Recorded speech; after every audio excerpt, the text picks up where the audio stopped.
Well, congratulations. How are you feeling? Man, I just got I talked to some guys back there, but man, I'm feeling great. I kind of told them guys back there, man, I'm a blue collar boy, and I go back to work on Monday, and so to be able to compete with guys that do this full time and man, it just sets the stage for my future. I'm excited. I'm excited to see what I can do. I'm a employee. Teamster 120, AVR, Ready Mix.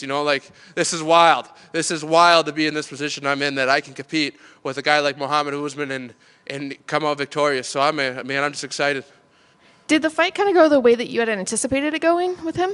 I wanted to wrestle more. But he did a great job of keeping a distance. And then every time, I wish I would have, stayed in my stance, stayed a little bit more disciplined, but I can get better. And I just wanted to wrestle more. But he did a good job. He got up in a second, and I wasn't, whatever. I was having fun striking.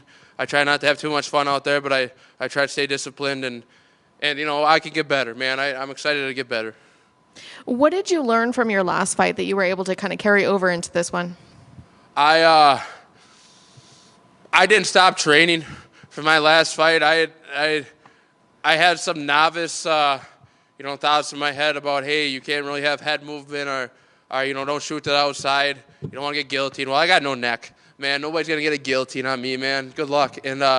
And so I just wanted to shoot outside a little bit more and let my hands go and try to have fun. Like Lawrence Phillips said, have fun out there, man. That's all. This is a ride. This is a privilege, is what Lawrence told me. And I'm excited, and I'm excited for to get better when I get back, with Caitlin Young and the Striking Institute, and I'm just excited. What's next? When would you like to get back in there? How soon would you? Tomorrow.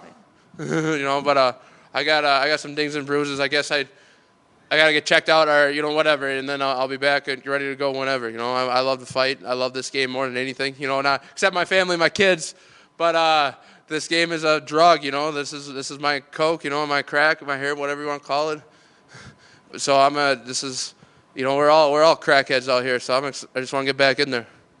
Do you have any other crackheads you'd like to fight?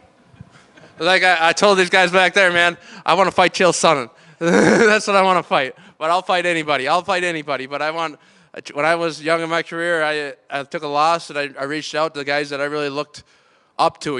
These guys, they're stars, the kids like me, DC, Chael Sonnen, and all of them, Henry Cejudo.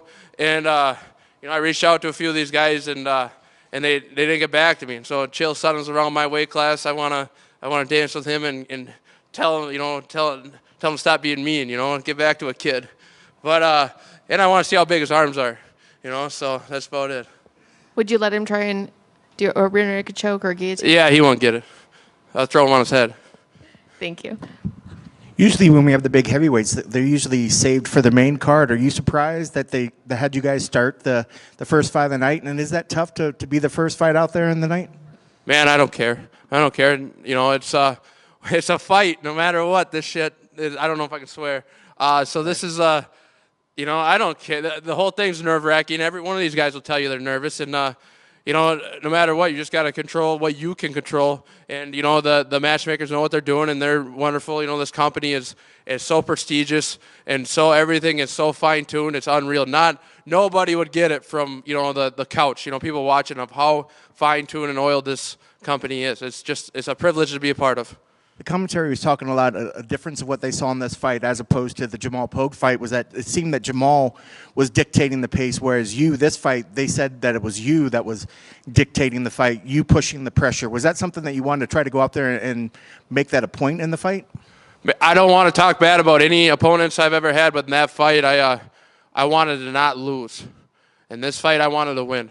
And then fights going forward, I want to win. I want to roll the dice. We're here. This is a privilege. And I want to see how far I can go. Like I said, a Midwestern country boy like me, man, to be out here and fighting with these guys, fighting with Usmans, how crazy is that? So I want to see how far I can take it and roll the dice. You're here, roll the dice, So that was the biggest thing I got from my camp. It wasn't from that fight. It was, if you're here, like my boy Connor Foss said, if you're going to do it, you might as well do it, he said. And so I'm just that's my mindset. You know, let's go take over. Let's go take over the world. And I didn't quite hear you. What is the full-time job? I'm a mechanic I'm a Teamster 120 employee at Apple Valley Ready Mix, and you know, them guys are great to me. You know, I got a family, and you know, so it's hard to you know, jump, you know, ship quite yet right now. I need insurance, and my wife is I got 2 boys, Maverick and McCoy, and I got another one on the way that and so man, this is it's 2 different lifestyles right now, and it's just a wild thing that I can't wait to share with my boys of what you know, see what they can do. And so I'm just excited for the future, man. Yeah, and I know the Teamsters definitely like family as well, but is the goal to be full-time fighting?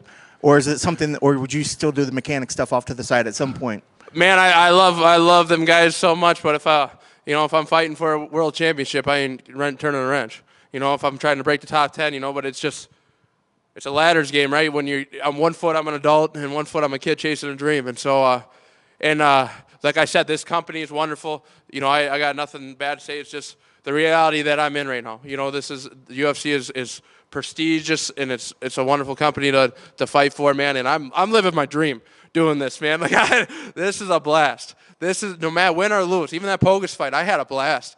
I just, you know, I had some, you know, shakes, whatever. You know, I needed a breakfast ball, and so I got another chance today to go prove that what I can do. You know, and I still think I could do a lot more, man. I just this fight's wild. This is a hard. Mickey Maynard said to me, "This is the hardest sport in the world," and he's right. You know, I never thought about it like that. This is, you have one off day, or you have a half a step off. You know, you can go to sleep in this game, and it's an adrenaline rush game. You know, and it's a blast. You know, so I don't know. I love it. How are you going to celebrate the victory? I'm gonna call my wife, Corey Petersen, after this, and I'm just man, I'm gonna go have a few adult beverages with my boy Lawrence Phillips and Caitlin Young, and probably drag my dad out there. But so yeah, and then I'm gonna go and celebrate my love of my life at home, and we're probably, you know, back to work on Monday. Awesome. Congrats on the victory. Can't wait to see you again. All right, yeah, a pleasure being here.